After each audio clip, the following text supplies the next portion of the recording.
I'm going to show you two citrus trees that I'm going to try and bring back from the brink of death today. One is one that I had, and I didn't cover it in time when we had that cold snap in the winter because it's been in the polytunnel, and I knew I needed to cover it. And that week, both my children got sick, my husband got sick, I was taking care of everyone, and the tree just got completely nuked in the frost, but it's still alive.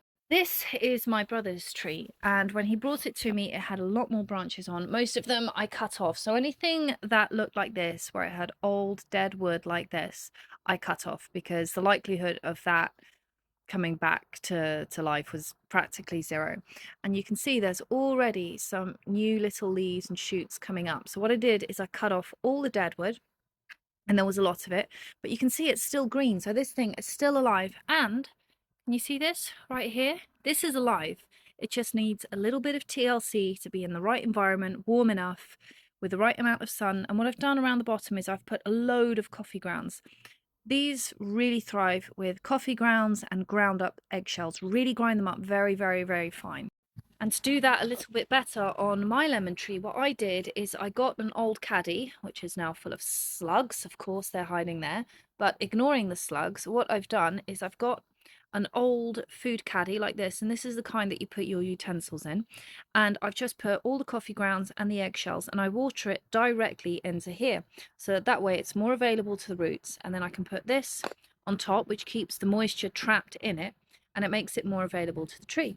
Now, as you can see, my tree is in a way worse state, but it is still alive. And the problem that I was having is that I had all of these kind of things up here, but they were dead. They were completely dead. But I knew that this main stem was alive because there were all these little tiny shoots coming up on the side. So what I did is I cut it off at the top, which I knew was dead, so that now all the energy is going to have to go into these little shoots at the top. It's still technically alive, and I think I can revive it. So by giving it more food, I'm making sure that it's in the polytunnel where it's nice and warm. All the plant food is going directly into here, along with a tiny little bit of blood meal and bone. This tree, 50-50. This tree, 100% is going to come back to life. And what I'll do this year is I'll get it in the greenhouse, but I'm actually going to put it in the ground. And in the greenhouse, if I set this up right, it should never, ever, ever get under 5 degrees. So they should absolutely thrive in there.